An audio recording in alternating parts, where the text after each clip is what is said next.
السلام عليكم ورحمة الله وبركاته. الحمد لله رب العالمين. الحمد لله الذي بنعمته تتم الصالحات، الذي خلق سائر الكائنات، والصلاة والسلام على سيد السادات نبينا وحبيبنا محمد صلى الله عليه وسلم. اللهم لا علم لنا إلا ما علمتنا، اللهم علمنا ما ينفعنا وانفعنا بما علمتنا إنك أنت العزيز الحكيم. فقال جل شأنه في كتابه الكريم وهو أصدق القائلين: وبهدي يهتدي المهتدون. أعوذ بالله من الشيطان الرجيم. بسم الله الرحمن الرحيم. اقرأ باسم ربك الذي خلق، خلق الإنسان من علق. اقرأ وربك الأكرم الذي علم بالقلم، علم الإنسان ما لم يعلم. Segala puji kita sampaikan kepada Allah Subhanahu wa taala dengan mengucapkan alhamdulillah. Alhamdulillah yang bermakna yufidul istighraq, mencakup semua pujian. Pujian Allah kepada dirinya, pujian Allah kepada hambanya, pujian hamba kepada Allah Subhanahu wa ta'ala, dan pujian mereka sesamanya pada hakikatnya akan kembali kepada Allah Subhanahu wa ta'ala. Pujian karena kita mengagungkan zatnya. Pujian karena Allah Subhanahu wa ta'ala memberikan nikmat rahmat yang tiada terhingga. Wa in ta'udu ni'matallahi la tuhsuha. Sehingga jemaah rahmat Allah, Nabi Musa alaihi salam pernah bertanya kepada Allah, "Ya Allah, sungguh banyak sekali nikmat yang telah Engkau berikan kepada kami. Tak bisa dihitung dengan jari-jari kita. Nikmat bisa bernafas, jantung kita berdetak, makan minum kita yang luar biasa. Seperti apa kita harus mensyukuri nikmat-Mu ya Allah?" Allah mengatakan, "Ya Musa, uzkurni wa la tansani." Sebutlah namaku, jangan engkau melupakan aku. Fa in dzakartani faqad syakartani. Kalau kau ingat namaku, itulah hakikat engkau telah mensyukuri nikmatku. Wala in nasitani faqad kafartani. Tapi ketika kau melupakan aku, itu bermakna engkau telah kufur akan nikmatku. Jadi oleh karena itu jemaah rahmati Allah, kita selalu mengingat Allah Subhanahu wa ta'ala dalam hati kita, mengungkapkan dalam ucapan kita, dan terwujud dalam amal perbuatan kita beribadah kepada Allah Subhanahu wa ta'ala. Alladzina yadhkuruna Allaha qiyaman wa qu'udan wa 'ala junubihim wa yatafakkaruna fi khalqis samawati wal ardh. ربنا ما خلقت هذا باطلا سبحانك فقنا عذاب النار. Itu orang-orang yang selalu berzikir kepada Allah Subhanahu wa ta'ala sambil dia berdiri, sambil dia duduk, sambil dia berbaring, seraya dia berucap, "Ya Allah, tidak pernah ada yang sia-sia apapun yang kau ciptakan." Jamaah dirahmati Allah Subhanahu wa ta'ala, salawat beriring salam kita sampaikan kepada Nabiullah wa Habibullah Rasulullah sallallahu alaihi wasallam. Laqad kana lakum fi Rasulillahi uswatun hasanah. Sungguh ada pada diri Rasulullah sallallahu alaihi wasallam adalah akhlak yang mulia. Jadi jemaah rahmatullah, pilar akhlak ini menjadi sangat penting karena baginda sallallahu alaihi wasallam bersabda, "Innama bu'istu liutammima makarimal akhlaq." Hanya saja aku diutus oleh Allah Subhanahu wa taala untuk menyempurnakan akhlak yang mulia. Di antara mereka jemaah rahmati Allah Subhanahu wa taala yang ikut kepada jejak baginda sallallahu alaihi wasallam yang akan kita bicarakan pada subuh ini, seorang alim yang bernama Al-Imam Al-Ghazali. Al-Ghazali, kalau kita lihat kalimah Ghazalah itu, jadi dalam bahasa Arab Ghazalah itu memang artinya orang yang merajut wool. Karena salah satu di antara kerja orang tuanya itu merajut wool. Orang tuanya adalah orang yang miskin dan hidupnya hanya bekerja sebagai perajut wool. Dan dalam pada itu jemaah rahmati Allah, beliau mendidik anak-anaknya dengan penuh kesederhanaan. Imam Al-Ghazali jemaah rahmati Allah, nama beliau adalah Muhammad bin Muhammad bin Ahmad Abu Hamid At-Tusi Al-Ghazali. Jadi Imam Al-Ghazali ini jemaah rahmati Allah Subhanahu wa taala dilahirkan di sebuah kota namanya Tus. Orang tuanya sebagai perajut wool yang hidupnya sangat miskin. Tatkala beliau hendak meninggal dunia, bersamanya ada saudaranya namanya Ahmad. Jadi beliau namanya Muhammad, saudara Imam Al-Ghazali namanya Ahmad.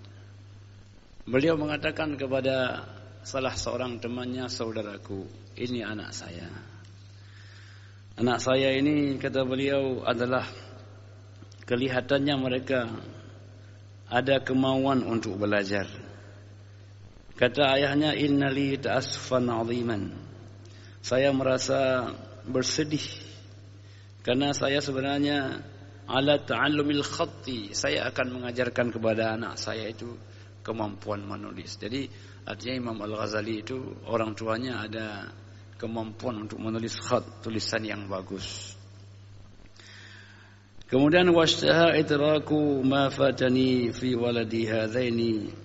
Tapi itu semua tak sempat saya ajarkan kepada anak saya, karena sudah kelihatan beliau akan meninggalkan dunia yang fana ini. Ya, jadi kata beliau, fa'alaihi ma la 'alaika ayunaffidh fi jami'a ma akhlafu lahuma. Katanya kepada saudaranya, kepada temannya, ini menjadi kewajiban anak saya nanti melanjutkan pembelajarannya, belajar khat, belajar kaligrafi yang bagus. Ya. Maka ketika ayahnya meninggal, oleh saudaranya itu, yang tadi temannya, teman ayahnya itu, mereka membawa anak Imam Al-Ghazali, yang satu bernama Muhammad, yang satu bernama Ahmad. Ternyata temannya ayah Imam Al-Ghazali ini juga orang yang miskin. Jadi dikatakan wa ta'addara 'ala sufi al-qiyam biqutihima. Jadi sebenarnya teman ayah Al-Ghazali ini adalah orang yang sufi, orang yang miskin juga, tak sanggup memberikan makan minum kepada kedua anak Imam Al-Ghazali. Maka pada suatu hari temannya ini, teman ayah Al-Ghazali mengatakan kepada Imam Al-Ghazali, "I'lama, hendaklah kalian berdoa, ketahuilah anni qad anfaqtu 'alaikuma. Selama ini saya sudah memberikan kepada kalian nafkah. Ya, makana lakuma, dan apapun kebutuhan kalian. Wa ana rajulun min ahli al-faqri. Tapi saya ini orang miskin juga. Rasanya sekarang saya tidak sanggup memberikan kepada engkau kebutuhan kalian. Laisa li malun fa uwasikuma bihi. Saya tidak punya harta untuk melanjutkan kebutuhan kalian." Jadi ini kata teman ayah Imam Al-Ghazali kepada Imam Al-Ghazali, bahwa pada hari itu, kesempatan itu, beliau tak sanggup lagi memberikan kebutuhan kepada Imam Al-Ghazali dan kepada adiknya, abangnya Ahmad. Wa usli'u ma ara lakum an talja'a ila madrasatin. Kalau begitu kalian sekarang hendaklah pergi ke sekolah. Ya, ka'annakuma min thalabatil ilm. Saya melihat Anda ini punya potensi untuk belajar. Jadi anak-anak waktu kecil dia ada kecenderungan. Kita melihat kadang-kadang walaupun dia masih kecil, ada memang kecenderungan anak-anak untuk rajin, sungguh meniti ilmu pengetahuan. Fayahsul lakuma qutun yu'inukuma ala waqtikuma. Karena kalau kau belajar nanti di sana, kau akan mendapatkan makanan, akan diberikan minuman. Jadi di sekolah itu ketika kau datang, engkau akan diberikan makanan minuman. Saya tak sanggup memberikan kalian lagi karena saya adalah orang yang fakir. Begitulah pesan daripada teman ayah Al-Ghazali kepada beliau karena dalam kondisi yang sangat miskin itu. Nah, jadi jemaah rahmatullah, inilah rupanya sebagai sebab kenapa Imam Al-Ghazali kemudian menjadi orang yang luar biasa. Wa huwa sabab fi sa'adatihima. Dari kemiskinan itulah menjadi orang yang bahagia. Karena ketika orang merasa tidak punya apa-apa, maka dia akan sungguh-sungguh menggunakan waktu, akan sungguh-sungguh memanfaatkan, tidak pernah menyia-nyiakan waktu.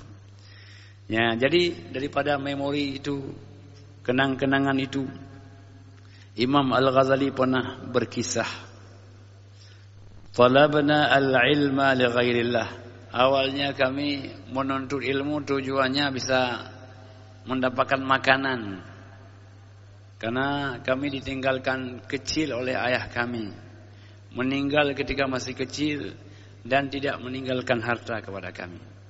Maksud awal tidak untuk belajar tapi untuk mendapatkan makanan. Ya. Fa aba ayyakuna lillah. Ternyata kemudian itu Allah hantarkan kami. Kemudian menjadi betul-betul kami menuntut ilmu karena Allah. Asalnya bukan karena ingin mendapatkan sedikit makanan, tapi kemudian Allah hantarkan ke beliau betul-betul karena Allah Subhanahu wa taala. Jadi suatu hal yang menarik jemaah rahmati Allah. Dikatakan bahwa ayah Imam Al-Ghazali ini adalah kana faqiran salihan. Seorang yang fakir. Orang yang tidak punya harta. Tapi beliau adalah orang yang saleh. Orang yang taat kepada Allah Subhanahu wa taala. La ya'kulu illa min kasbi yadihi. Jadi ayahnya ini tidaklah beliau makan kecuali dari usaha tangannya. Bekerja sebagai penenun wol. Walaupun tidak seberapa, tapi beliau sangat menikmati pekerjaannya itu. Dan dari hasil itu beliau makan untuk dirinya dan untuk keluarganya dengan segala kesederhanaan. Yang uniknya lagi adalah wa yatufu ala mutafaqqihah. Di tengah-tengah kemiskinannya beliau datang belajar. Al-mutafaqqihah, orang-orang yang alim, orang-orang yang ada ilmu. Jadi kadang-kadang ketika orang fakir tidak mau belajar karena pikir ya ini makan aja nggak ada. Tapi beliau tidak. Di tengah-tengah kefakiran beliau tetap belajar satu tempat ke tempat yang lain. Seolah-olah beliau menikmati keadaan yang beliau hadapi itu. Wa yujarisuhum wa yatawaqqaru ala khidmatihim. Jadi beliau duduk dalam majelis ilmu, duduk belajar. Beliau memberikan khidmat kepada orang yang mengajarkan beliau. Yang anehnya jemaah rahmatullah, dengan segala kefakiran beliau berusaha untuk memberikan sesuatu kepada gurunya, memberikan nafkah walaupun dirinya beliau orang yang tak punya. Di dalam Al-Qur'an dikatakan wa yusiruna ala anfusihim walau kana bihim khassasah. Mereka itu orang yang memberikan kepada orang lain walaupun dirinya sebagai serba kekurangan. Jadi maksudnya orang-orang Al-Muhajirin ketika datang ke kota Madinah, ini Madinah itu kan banyak orang miskin juga. Tetapi walaupun mereka tidak punya, mereka ingin memberikan, berbagi kepada orang lain dengan segala kekurangannya. Karena jemaah rahmati Allah, suatu pemberian yang sangat bagus adalah pemberian ketika kita butuh kepadanya. Kita ada satu kue itu sangat butuh dan kepingin kita makan. Kapan yang paling bagus kue itu kita berikan? Ketika kita sangat ingin menikmati kue itu, itulah kesempatan yang paling bagus. Nah, jadi jemaah rahmati Allah Subhanahu wa taala, maka ada sebuah kisah juga. Kisah itu adalah kisah Imam Ali radhiyallahu anhu. Beliau sudah 1 hari tidak makan. Suatu hari beliau dapatkan makanan, senang sekali beliau ingin berikan kepada keluarga, istrinya Fatimah dan sebagainya. Jadi ketika beliau sudah tutup pintu, rupanya ada orang ketuk pintu. Assalamualaikum. Wassalam. Pak, ini kami sudah 3 hari tidak makan. Boleh enggak kami minta makanan sedikit?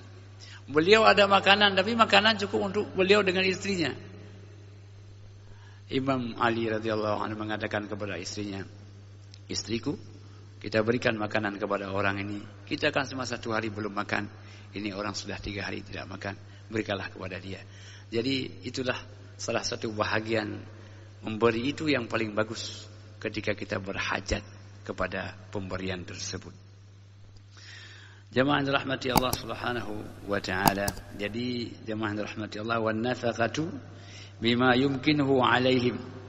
Beliau memberi nafkahnya kepada orang-orang yang mengajarkan beliau, walaupun beliau juga butuh kepadanya. Itu poin yang kedua. Jadi beliau hidup sebagai orang yang sederhana, ya, fakir, tapi beliau makan dari hasil kerja usaha beliau dan beliau menikmati itu bersama keluarganya. Yang kedua, beliau adalah selalu mencari tempat di mana ada belajar ilmu, sedikit apapun beliau sangat menikmati. Satu tempat ke tempat yang lain, di tengah kefakiran ilmu, tengah kefakiran hartanya, tapi ingin beliau untuk memperkaya jiwanya. Yang ketiga, jemaah rahmatullah, wa annahu kana idza sami'a kalamahu. Ketika beliau mendengarkan ucapan pengajaran daripada orang-orang alim itu, maka beliau cepat kali menangis. Rupanya orang yang cepat menangis itu orang yang cerdas hatinya. Jadi karena menangis itu adalah sebuah kebutuhan manusia. Maka itu sebabnya kalau anak lahir tidak menangis, itu tidak sehat. Jadi itu merupakan fitrah manusia. Jadi kalau bisa kita menangis, menangislah. Karena menangis itu adalah bahagian kebutuhan manusia. Jadi ada riwayat mengatakan, bila engkau membaca Al-Quran maka menangislah. Bila kau tidak bisa menangis maka berpura-puralah menangis. Karena meneteskan air mata itu membuat kita lebih sehat. Sehat mata kita dan sehat mata hati kita. Jadi itu jemaah rahmati Allah Subhanahu wa taala. Maka Nabi mengatakan, "Lau ta'lamuna ma a'lam." Andai kata kamu tahu apa yang saya tahu, la bakaitum katsira wa la dhahiktum qalila. Kau sungguh akan banyak menangis dan sedikit ketawa. Nabi kalau lewat kuburan, beliau diberitakan oleh Allah bagaimana hal ihwal orang dalam kuburan. Ada orang yang sedang disiksa oleh Allah Subhanahu wa taala. Jadi tetesan air mata itu sangat bermakna sebenarnya. Sehingga pada suatu hari dalam sebuah riwayat dikatakan, marra Rasulullah sallallahu alaihi wasallam qabaraini. Nabi melewati dua buah kuburan. Beliau mengatakan, ini kuburan siapa ini? Dua ini. Annahuma yu'adzabani. Dua kuburan ini sedang diazab oleh Allah Subhanahu wa taala. Wa ma yu'adzabani bi kabir, bukan karena kabirin, bukan yang dosa-dosa besar. Bal bisaghir, dosa yang remeh, yang kecil. Ahaduhuma, yang satu, la yastanzihu 'indal bauli. Tidak betul dia ketika membuang air kecil, dia tidak beristinja, dia tidak membersihkan dengan baik. Yang kedua, yamshi bin namimah, dia berjalan dengan mengadu domba. Jadi jemaah rahmatullah, Nabi kalau berjalan penuh dengan hikmah, penuh dengan makna, penuh dengan pelajaran. Nabi bila melihat ada kenikmatan, ada pohon-pohon yang rindang. Beliau mengatakan, ya Allah berikan kepada kami dalam syurga. Teringat ke sana, ke syurga. Melihat bagaimana api berkobar, teringat, ya Allah jauhkan kami dari api neraka. Begitulah Nabi SAW. Setiap apapun yang beliau lihat menjadi hikmah dan pelajaran. Pada suatu hari baginda SAW lewat melihat bangkai. Jadi mereka mengatakan, ya, ini bangkai busuk baunya. Nabi mengatakan, alangkah putih giginya. Jadi Nabi memberikan sebuah ungkapan itu memberikan sebuah nilai kegembiraan, nilai positifnya. Jadi jemaah dirahmati Allah, bila beliau mendengar ucapan orang-orang alim itu, maka ayah Imam Al-Ghazali itu meneteskan air mata. Wa tadarra'a, dan tunduk khudu' hatinya. Langsung merasa Masya Allah, tertunduk hatinya. Lalu yang keempat apa? Dari pembelajaran itu, wa sa'alallaha ayyarzuqahu waladan. Beliau bermohon kepada Allah, ya Allah, berikanlah kepada saya seorang anak. Ya, wa yaj'alhu faqihan. Kepingin anaknya itu seperti orang yang mengajarkan beliau itu. Jadi orang yang mengajarkan beliau, mungkin beliau tidak sanggup menjadi seperti itu. Karena waktu yang sudah senja, usia yang tak lama. Tapi beliau ingin, ya Allah jadikan saya anak seperti orang yang mengajarkan saya itu. Jadi kepingin agar anak-anak itulah yang akan meneruskan beliau. Ini jemaah rahmatullah persis seperti kisah Nabi Zakaria. Kan begitu? Nabi Zakaria itu ketika masuk melihat siapa? Melihat Maryam. Maryam ketika beliau masuk melihat Maryam sebagai khadimah, pelayan masjid. Apa? Menanya, ini ada makanan ini. Anna laki hadza? Ya Maryam, dari mana makanan ini? Qalat huwa min indillah. Ini makanan dari Allah. Inna Allah yarzuqu man yasha'u bighairi hisab. Allah akan berikan rezeki seperti ini kepada siapapun yang dikehendaki tanpa ada hitungannya. Tergugah Zakaria, Masya Allah. Ini anak yang salihah ini luar biasa. Makanan dihadirkan oleh Allah dari jalan yang tiada disangka-sangka.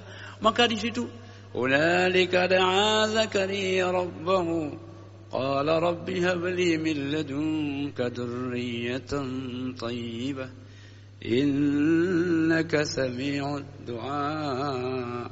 Ya Allah, saya kepingin juga anak seperti ini. Ya Allah, berikan saya dzurriyyatan thayyibah, keturunan yang baik ya Allah.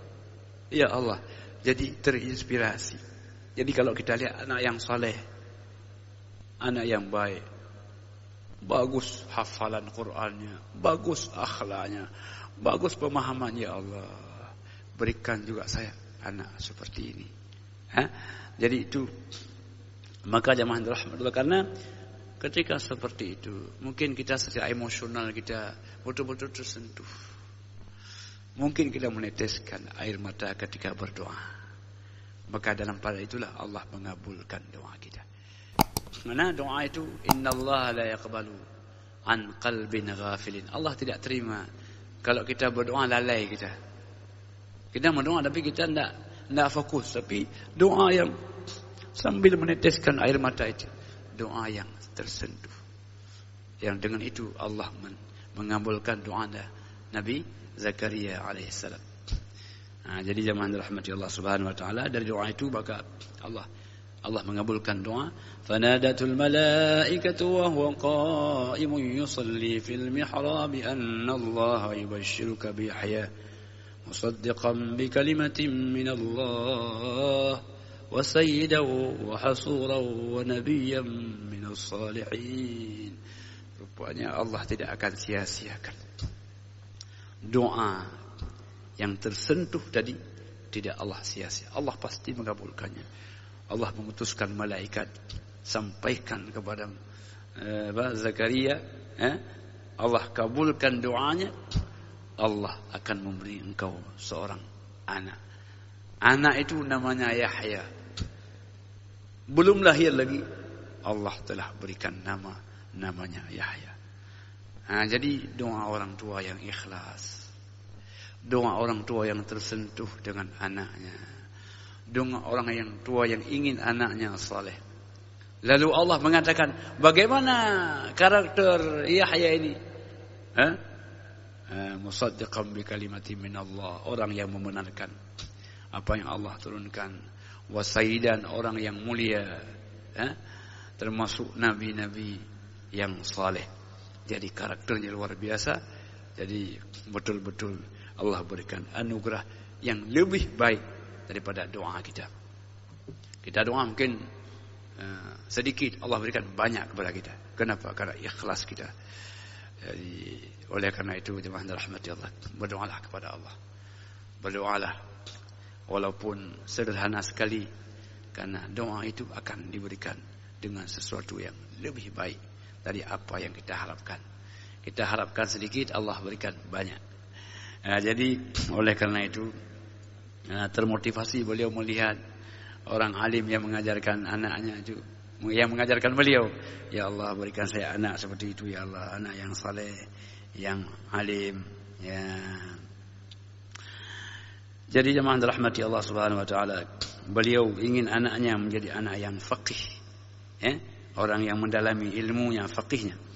Ya, kemudian anak yang bisa memberikan pembelajaran kepada orang lain. Ya. Jadi beliau jemaah dirahmati ayahnya ini kalau duduk lagi suasana tenang, beliau membayangkan ada anak yang saleh, anak yang taat. Dalam bayangan itu apa? Beliau meneteskan air mata. Meneteskan air mata mengharapkan suatu anugerah Allah Subhanahu wa taala. Walaupun usianya sudah senja, tapi harapan tetap Allah beliau gantungkan kepada Allah Subhanahu wa taala. Jadi itu jemaah rahmatullah, Allah tidak pernah menyia-nyiakan harapan kita. Doa. Ya, makanya Nabi mengatakan man lam yas'alillah yaghdab alaih. Orang yang tidak bermohon kepada Allah, Allah murka kepadanya. Apa susahnya kita berdoa sedikit? Sambil berjalan, sambil duduk, sambil termenung, berdoalah sedikit. Mungkin doa itu yang sangat ikhlas. Mungkin doa itu yang buat kita bahagia. Jadi oleh karena itu, jemaah rahmati Allah Subhanahu wa taala, berdoalah. Jadi memang ada 3 kaidah. Yang pertama, doa yang kita lantunkan itu jangan terburu-buru. Ya Allah berikan sekarang juga ya Allah. Itu jangan, itu terburu-buru namanya. Janganlah orang terburu-buru memohon Allah agar segera mengabulkan. Yang kedua, orang yang tidak pernah putus asa. Yakin dia kepada Allah. Ini pasti Allah memberikan. Jadi oleh karena itu jemaah dirahmati Allah, selalu dia berdoa kepada Allah dan selalu merasa bahwa Allah memberikan kepadanya. Selalu dia merasa. Karena pemberian itu tak mesti dalam bentuk materi, tapi kadang-kadang dalam bentuk ketenangan, ketentraman, kebahagiaan. Itu suatu anugerah yang luar biasa. Jemaah rahmati Allah. Jadi disebutkan beliau ketika menyendiri duduk meneteskan air mata, beliau berdoa lagi kepada Allah. Wa sa'alallaha ayyarzuqahu waladan wa'idha. Tadi kalau bersama orang-orang yang alim, yang faqih, itu berdoa ya Allah jadikan anak saya yang alim ya Allah. Kalau ada orang-orang yang berikan nasihat kepadanya, nasihat itu menyentuh hatinya ya Allah, berikan anak saya yang pandai memberikan nasihat ya Allah seperti ini ya Allah. Ya begitu. Maka jemaah rahmati Allah, fastajaballahu da'watah. Allah mengabulkan doa beliau. Ya, macam mana doa beliau? Beliau ada 2 anak. Yang pertama namanya Muhammad, yang kedua namanya Ahmad. Siapa Muhammad ni? Muhammad bin Ahmad Imam Al-Ghazali. Inilah anak beliau yang ilmunya adalah samudra yang luar biasa. Beliau tulis kitab tentang akhlak, tulis kitab tentang fikih, Tulis tetap dengan berbagai bidang ilmu. Orang yang alim, yang terinspirasi kepada orang yang mengajarkan ayahnya itu. Jadi rupanya Allah memberikan yang lebih baik daripada apa yang beliau doakan. Maka orang tua itu luar biasa doanya. Doa orang tua kepada anak, doa yang tidak terhijab. Jadi langsung Allah mengabulkan. Sebagaimana doa anak kepada orang tua juga begitu. Doa yang tak terhijab. Maka kita gunakan waktu walaupun hanya sekali sehari mendoakan anak-anak kita. Minimal apa? Rabbana hab lana min ladunka dzurriyyatan thayyibatan innaka sami'ud du'a. Ya Allah, berikan kepada kami anak-anak yang baik ya Allah, anak-anak yang saleh, yang mengabdi ya Allah. Itu minimal kan begitu ya. Jadi orang tua juga, anak juga mendoakan orang tua, Rabbighfirli wa liwalidayya warhamhuma kama rabbayani shaghira. Ya Allah, ampunilah saya ya Allah, orang tua saya ya Allah, mereka yang hari ini ada yang sudah pergi selamanya ya Allah. Sayangilah mereka ya Allah, sebagaimana mereka sayang kepada kami. Doa yang apabila anak berdoa orang tua kan tersentuh, teringat bagaimana orang tuanya bekerja, mencari nafkah, teringat itu yang doa yang paling tersentuh, itulah yang barangkali yang Allah terima. Kenapa? Karena doanya dengan hatinya. Dengar, tamu doa dengan semua ingat terbayang orang tua kita, kan terbayang orang tua kita, apalagi yang sudah tiada lagi, sudah pergi untuk selama-lamanya. Jadi ini yang luar biasa. Rupanya jemaah rahmati Allah, orang tua ini sesuatu yang tidak bisa tergantikan. Anak juga bagi orang tua sesuatu yang tidak ada duanya. Jadi sejelek-jelek anak bagi orang tua, itulah permata yang sangat berharga. Mungkin anaknya mungkin tidak setampan yang diharapkan, tapi bagi orang tua adalah permata yang sangat berharga.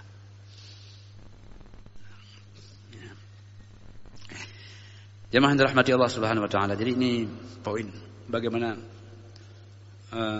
hebatnya Imam Al-Ghazali, karena hebatnya doa seorang ayah. Ya, doa seorang ayah itu membuat Imam Al-Ghazali hebat ilmunya, hebat karyanya, karena hebatnya doa seorang ayah akan anaknya. Jadi oleh karena itu, kalau kita masih ada orang tua kita, maka kita datang, ayah, ini berdoa baca. Ya, minta doa sedikit kepada orang tua kita. Ada sebuah kisah, mungkin sebagai terbisu sajalah. Ada seorang anak, beliau ingin sekali membeli sebidang tanah, tapi tidak ada uang. Anak peng. Ayahnya sudah meninggal, tapi beliau ada ibu yang sudah tua renta, kadua amal. Tapi ingat bahwa doa orang tua tidak pernah ditolak oleh Allah. Gecok mak ke bawah, beliau ambil mamanya, beliau bawa. Berama. Akhirnya kepada balung kedua. Saya sudah tua, bang, kau bawa saya. Beliau mengatakan, ini mak, saya kepingin kali beli tanah ini tapi enggak ada uang. Mama doakanlah. Diangkat tangan, berdoa mamanya. Nak lama kemudian beliau beli tanah itu. Dari mana? Dari doa seorang ibu. Dari doa seorang ibu. Rupanya Allah berikan kebahagiaan. Bukan hanya nanti, tapi dalam dunia pun Allah akan tunjukkan doa seorang ibu. Jadi doa ibu dan bapak kita itu dalam dunia kadir itu, dalam dunia sudah terasa bagaimana kita ke akhirat kelak nanti. Maka jemaah dirahmati Allah, kalau kita sebagai orang tua, marilah kita berdoa kepada anak-anak kita sebagaimana ayahnya Imam Al-Ghazali. Kalau kita seorang anak, malah kita doakan kepada orang tua agar mereka hidup dengan bahagia. Kalau sudah kembali kepada Allah, mereka Allah dapatkan tempat yang baik di sisinya. Hadanallahu wa iyyakum ajma'in. Wassalamualaikum warahmatullahi wabarakatuh.